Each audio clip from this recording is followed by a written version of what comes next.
Saludos, mi nombre es Julián Castillo y vamos a hablar sobre los temas de examen que fueron impartidos semanalmente en la materia de métodos de computación. Tenemos como primer tema los dispositivos de entrada y salida, eh, pero antes de eso vamos a definir qué es un dispositivo.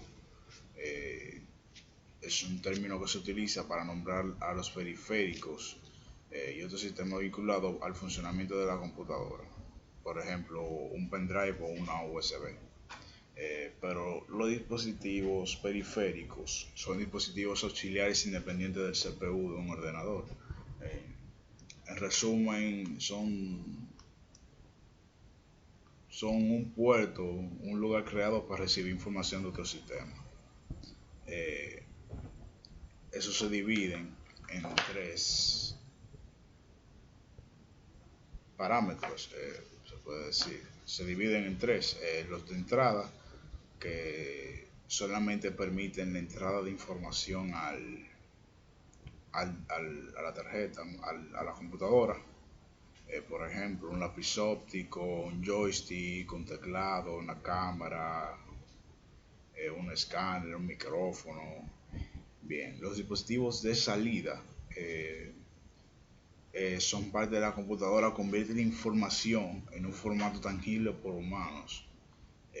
Por ejemplo, un proyector, un monitor, una impresora, los audífonos, los altavoces. Bien, los dispositivos de entrada y salida o bidireccionales son los que ayudan a ingresar y recuperar información del sistema. Por ejemplo, eh, una impresora multiuso que tiene un escáner e imprime al mismo tiempo, una pantalla táctil, con una tablet, sería un ejemplo de un dispositivo, pero no no bidireccional. Los CDs, los dispositivos de red. Bien, pero ¿qué es un equipo de cómputo? Los equipos de cómputo son dispositivos electrónicos que almacenan y procesan información para después tenerla a disposición del usuario, haciendo una interacción de hardware y software. El hardware representa los componentes físicos y tangibles de una computadora, por ejemplo, un teclado, un ratón, si son de entrada o de salida, una impresora y un monitor. Y el software es un término informático que se refiere a un programa o un conjunto de estos junto con datos y procedimientos e instrucciones para realizar en un sistema. Por ejemplo, Windows, Google Chrome, el mismo Office. Bien, aquí entramos a los dispositivos de procesamiento, pero el hardware de procesamiento es aquel que se encarga de ejecutar las instrucciones que se den del propio software del dispositivo. En otras palabras, la misión del hardware, ¿sí? De procesamiento es realizar las tareas que se le vayan dando por parte del usuario. La tarjeta madre, vamos a empezar a nombrar, es la columna vertebral que une los componentes de la computadora en un mismo punto y les permite comunicarse entre sí. Sin ella, las piezas de una computadora no pudiesen interactuar. El procesador consta de un conjunto de registros que almacenan datos, una unidad lógica aritmética que realiza operaciones con ellos y un controlador que coordina todos sus componentes. Es una pieza del hardware que permite que tu computador interactúe con aplicaciones y programas instalados.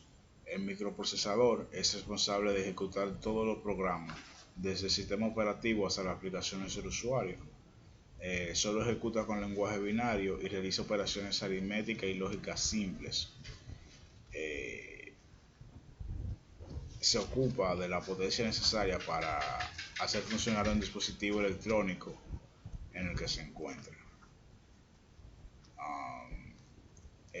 Debemos hablar también de los dispositivos auxiliares, por ejemplo la tarjeta de sonido, que permite que la salida de audio sea controlada por un programa de computadora llamado controlador o driver.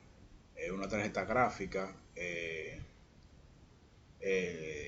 es una expansión de la placa base de una computadora que procesa datos del procesador y los convierte en información incomprensible con la que se puede representar en la computadora el dispositivo de salida, por ejemplo un monitor. Los dispositivos de almacenamiento, como tercer tema, eh, un dispositivo de almacenamiento es un sistema informático que tiene el rol de transmitir o recuperar información digital, grabar o leer en diversos aspectos físicos creados para ello. Eh, Tenemos tres tipos de por ejemplo, el almacenamiento óptico, eh, que puede recuperar y almacenar información en un punto de disco de luz láser, un DVD o CD.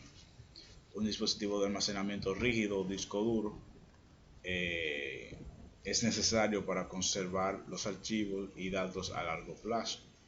Siempre que guardas un archivo en la computadora, te lo va directamente al disco duro, va al disco duro.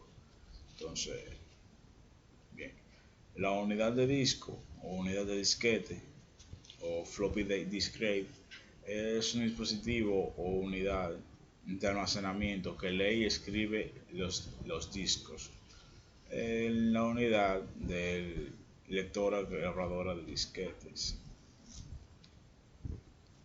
Bien, hablando sobre almacenamiento, no se puede dejar atrás la nube, un término que se utiliza para describir una red de servidores remotos que están conectados y funcionan como un único sistema. Por ejemplo, Mega, Google Drive, iCloud, entre otros. Y otro tema sujeto a este, la Big Data, es un término que describe grandes cantidades de datos, tanto estructurados como no, que inundan empresas todos los días. Pero no es el tamaño de los datos que se encuentran lo que importa en Big Data, lo que las organizaciones hacen con ellos para obtener información que conduzca a mejores decisiones y movimientos comerciales estratégicos. Bien, tenemos entre tipos de computadores como cuarto tema. um, Creo que a esta altura ya deberíamos saber qué es una computadora, pero vamos a darle para refrescar un poco. Una computadora es una máquina programable que se ejecuta con una serie de comandos para procesar datos de entrada, recopilando fácilmente información que luego se envía a unidades de salida. Una computadora consta de una gran cantidad de circuitos integrados y muchos componentes y accesorios de soporte y expansión. Algunos tipos de computadoras son las supercomputadoras o computadoras de alto rendimiento. Son computadoras poderosas y capaces de realizar tareas a velocidades altas e increíbles, siendo de veces más rápida que la velocidad de una sola computadora o una computadora de escritorio o estándar. Tenemos varios ejemplos de supercomputadoras como la Supercomputer Fugaku, Summit y Sierra, que son bastante importantes en sus países. Los microordenadores, por otra parte, están diseñados para un uso doméstico, educativo y funciones de oficina, como por ejemplo para la administración del hogar como una herramienta de administración y un dispositivo de entretenimiento, por ejemplo las consolas, los teléfonos, la tablet, la misma computadora de escritorio y ahí finaliza.